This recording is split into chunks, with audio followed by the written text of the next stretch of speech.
your granny? How about a cement pond?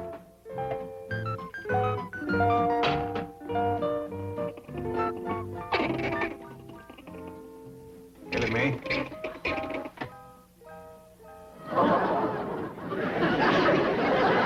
I'd like to strike up a bargain with you. What's that, Pa? If they won't eat in my kitchen, I won't eat in their tree. Well, it ain't their fault they're in here. They'd heap rather eating a tree. Then why ain't they? 'Cause Granny's making soap on it. These poor little critters couldn't hardly stand it. Yeah, Granny's lye soap for cooking does give off some right powerful fumes. Miss Jane says it's commencing to kill Miss Drysdale's hibiscus. What's a hibiscus? Some kind of a flower plant. Miss Drysdale's got a prize one that sits right next to her patio. Drysdale place does sit downwind of our pond, don't it? Yes, sir. I'll have to speak to Granny about cooking her soap someplace else. You know, I've seen them fumes bring a full-grown mule right down to her knees.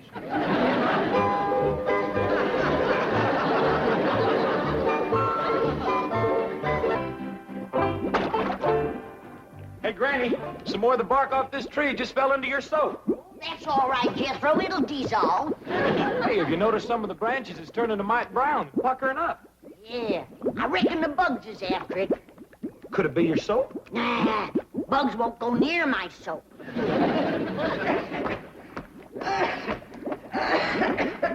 Oh, howdy, Miss Drysdale. What's the matter, honey? You got the sniffles? Oh, no, it's not that.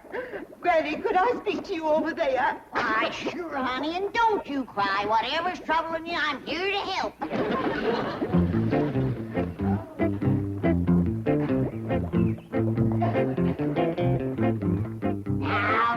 Now. Dry them tears and tell old Granny what's got you to bawling like that. It's your soap. Oh, you can have all you want. Feel better now? It's not that. It's the vapor. Is it bad? Yes. In fact, I've just had dreadful news from my nurseryman. What'd he say? He said, unless you do something, he's going to have to take out my hibiscus. No! Oh, I'll help you. Don't let them go to cutting on you. Morning, Miss Drysdale. I'm right sorry about your hibiscus. Jed, maybe she'd rather not talk about it in front of you. Oh, no, that's all right. I'm glad Mr. Clampett is here. As you know, your pool area practically adjoins my garden. Yes, ma'am. Well, I'm giving a garden party this afternoon about 3. You will be through cooking soap and hanging wash by then, won't you? Oh, I can be, yeah. Oh, please do. The very best people in Beverly Hills will be there. And I was hoping that you folks would cooperate. Oh, we'd be glad to cooperate. You betcha we will. But even with our help, should you be giving a party with your ailing hibiscus? I shall rise above that. Well, don't let him take it out. I'll doctor it back to health for you. Thank you. Perhaps tomorrow. Now, remember, the party is from 3 until about 5:30. And I'll appreciate it if all of you will be as inconspicuous as possible. Perhaps Jethro could drive you around in the truck. Oh, no need to do that. We can walk over to your place. And we'll be on time, too. 3 o'clock sharp. Granny, this poor little critter just can't stand no more of your soap cooking. Well, let him go some other place then. Take him over your place for a while, Miss Drysdale.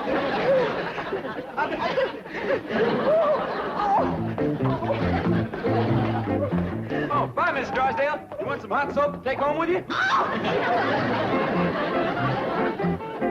Your soap's done, Granny. It's commencing to thicken. I'll put the fire out. Thank you, Jed. Now, Ellie, get rid of that skunk and start taking down the clothes. We gotta all pitch in and help Miss Drysdale with her party. Is she having a party? She is with our help. Poor woman. She has an ailing hibiscus. I know, Miss Jane told me. Hey, Granny, what's a hibiscus? Never mind, that's doctor's talk. Well, we've been studying the human body over to school, but we ain't never studied that. Of course not. That's for grown-ups. Now get this.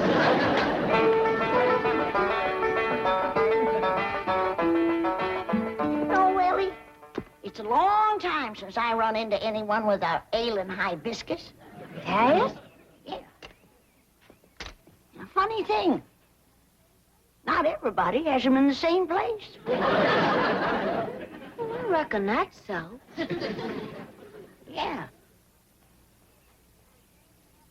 Did Miss Jane happen to mention where Miss Drysdale's is? Yes, ma'am, Granny. She says it's right next to her patio. Yeah, that's where the generally is. A right awkward place to poultice, too.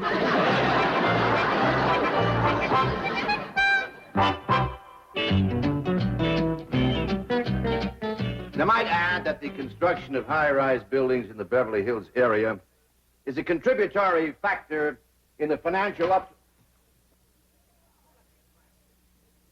Who let these tramps in? Get out of here! See here, you derelict. You're... Oh, Mrs. Drysdale. Ravenswood. Right. Here, Milburn, have a skunk. That's only a toy. I was handed the real thing. Margaret, what's the meaning of this masquerade? It's a graphic illustration of what will happen this afternoon unless you do something about those hillbillies. What do you mean? They're going to crash my formal garden party. Oh, nonsense. They couldn't care less about that tea-sipping poodle pack you run with. That's true. I think they've been invited. And I warn you, Milburn, if they ruin my garden party... No, Margaret, will you relax, dear? I'll solve this problem just as I've solved dozens of others. Now, you and Ravenswood run along home and I'll handle everything, all right? All right. Sir. And please take the freight elevator. Tell me, Chief, just how do you plan to solve this problem? Just as I've solved dozens of others, I'm turning it over to you. Come on, get away from here. I got victuals to cook for Miss Drysdale's garden party. What's a garden party, Granny? I ain't sure I know. You, Jed?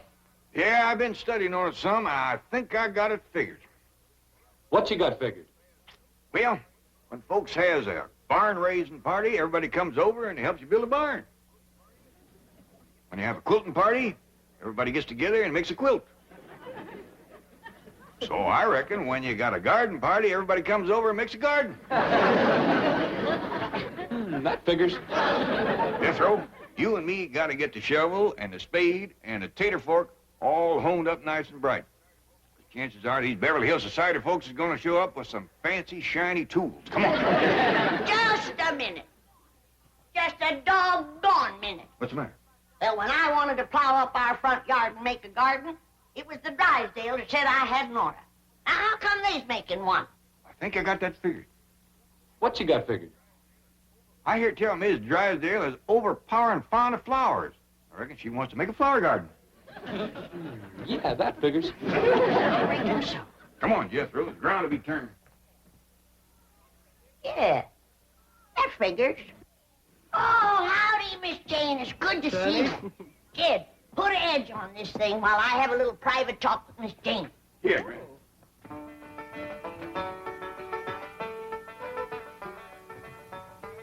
Now, what is it, Granny? I promised Miss Drysdale that I would do my best to doctor her hibiscus. Oh, that's wonderful of you. I know she's terribly worried about it. Yeah, the poor thing was crying the last time I seen her.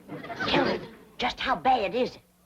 Well, I'd say it's about half gone. No! Yes, one side is withered and turned brown. Oh, this is going to take some doing to save that. Yes, the nurseryman is in favor of just taking it out completely. No! I told Miss Drysdale that. Don't let him do that. Cutting something out is the last resort. No, I'm sure Mrs. Drysdale agrees with you. She wants desperately to save it. She's had 2 blue ribbons on it. Don't you tell her I told you. That ain't going to help nothing. There you are, Granny. You can split a frog's hair with that. Oh, thank you, Jed. Come on out to the kitchen, Miss Jane. I'm mincing me some crawdads for Miss Drysdale's party. Oh, no, wait. That's what I want to talk to you about. Please don't go. What? What? And disappoint Miss Drysdale? Just when she needs us? And we give our promise? Please believe me, you will not enjoy it. Well, this is a poor time for us to be thinking of our own enjoyment when You know who has got a withered you know what. Look, Jed, everything's honed and sharpened. Howdy, Miss Jane. Are you going to the party? No, Ellie, and I hope none of you will go either. What? What's got into you? Now, hold on, everybody. I'll handle this. Miss Jane, you know how fond we are of you. You've been a good friend to us, but I reckon the time has come when we gotta do what we know is right, and we're going to that party. All right, if you insist. But you can't go to a garden party in those clothes. Oh, of course not. We're gonna put on our old clothes. Old clothes? Yes, ma'am. You can't expect us to do gardening work in our good clothes. But you don't garden at a formal garden party. What do you do? Stand around and sip tea and listen to music and boring conversation. Now, do you still insist upon going? All right, but first, will you do one thing for me? Chief, I would like you to meet a society family who are on their way to your wife's formal garden party. Are you kidding? I've got no time for those professional tea tasters. I think you're going to like these people. Entree. Howdy, Mr. Drysdale. Jed Clampett. Ellie Mae. Jethro. And Granny. Can that be you? I ain't sure. You don't look like me. Miss Hathaway, how did you do it? Well, Chief, the fact that the bank held a mortgage on a certain movie studio was a great help. Mr.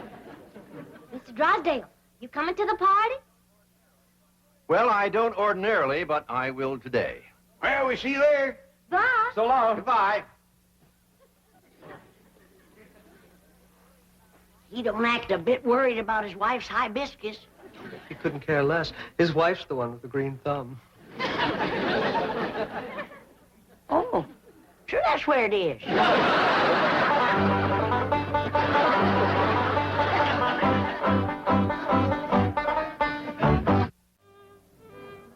Oh, hello, Millicent. So glad you could come.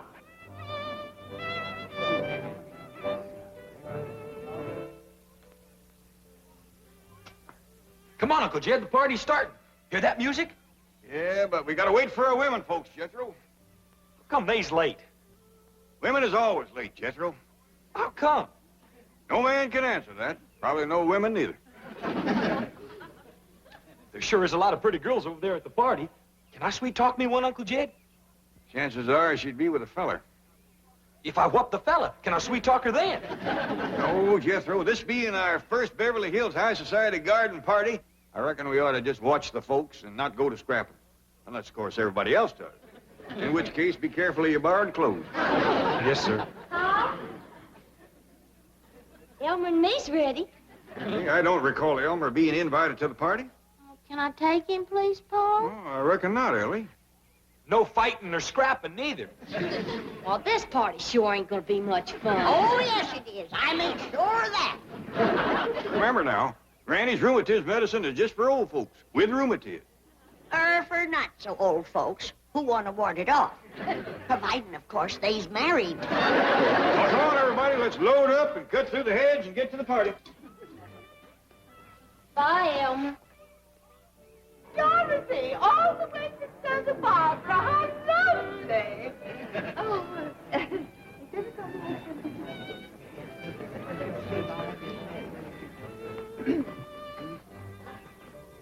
I beg your pardon, gentlemen. Have we met? I hope to kiss a pig we have.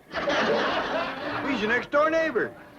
Our smelling salts. Looks like we got here in the nick of time. She's looking a little peaked. You leave everything to us, honey. All right, you young'uns, get them chitlins and that crawdad dip on the table over there. Crawdad dip. It's finger-licking good, ma'am, and so is these little hot possum sausages. Just a swimming in hog renderings. Don't burn yourself. Anything tastes good after a few swigs of this. Really would help. Granny always brings a couple of jugs to barn raisins and quilting parties. I've seen a jug of this razor barn pretty near single-handed. And it gets credit for some right crazy quilts, too. You want me to put these on the table, Uncle Jed? Yeah, Jethro, but pass the word around. Nobody to touch it but married folks. Now, what can we do to help you the most?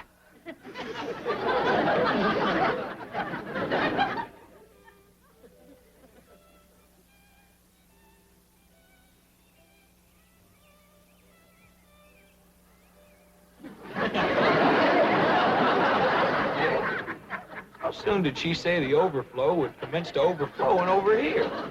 She didn't say no particular time, Jethro, but when it commences, we's in charge of it. I'll see how it's going over there. My possum sausages will be stone cold. Granny, want me to take them in and put them on the stove for you first, Bill? Thank you, Ellie. But be careful. Don't splatter any hog renderings on your party dress. I won't, Granny.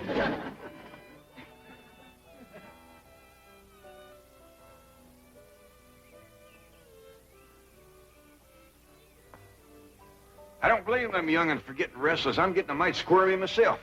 Me too. Granny, I'd ask you to dance, but that is the sorriest dancing music I ever listened to. Only one thing sorrier. What's that? It's stuff they call fruit punch. It don't have much body to it. Tastes like it was drawn off a barrel of rainwater that some apples dropped into it. Pitiful. Ed, you know what that stuff needs, don't you? I sure do. At least the overflow folks will get their whistle wet proper. Jed! Uncle Jed!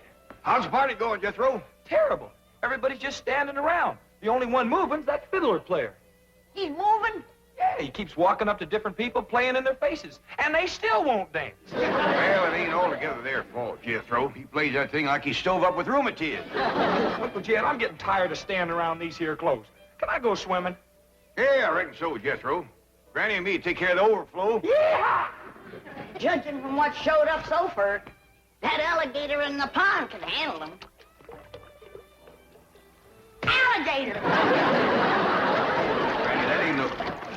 Granny! Thought I seen that varmint this morning, but I wasn't sure. Granny! That ain't no real live alligator. It ain't now. I blowed a hole in him you could swim a catfish through.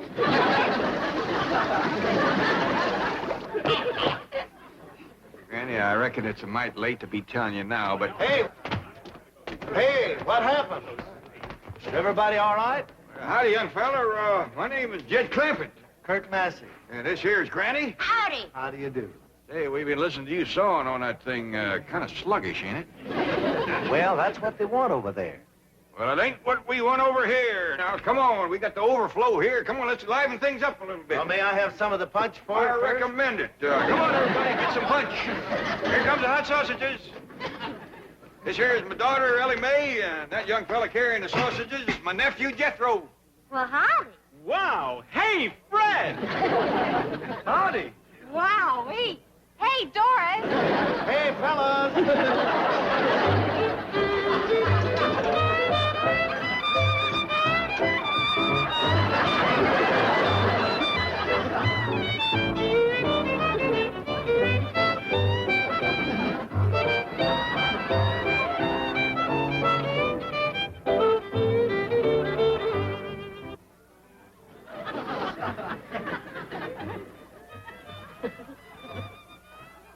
Ravenswood, did you find anyone in the house? No, madam. It's as deserted as the garden. Oh. Madam, might I have the rest of the afternoon off? What? Oh, yes, I suppose so. Oh, thank you, madam. Party over so soon? It's only 4:30. Those dreadful hillbillies have stolen all my guests, all 300 of them.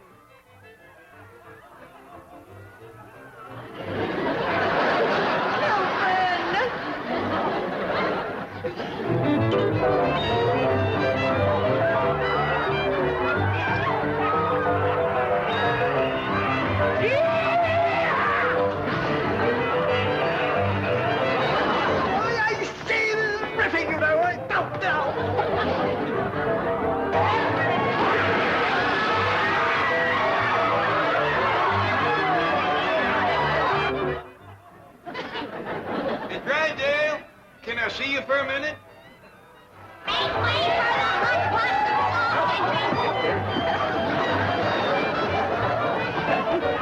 Careful of her hibiscus, Jed. Danny party, Miss Drysdale.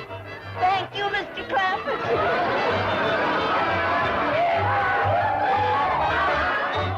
And now back to your regularly scheduled program.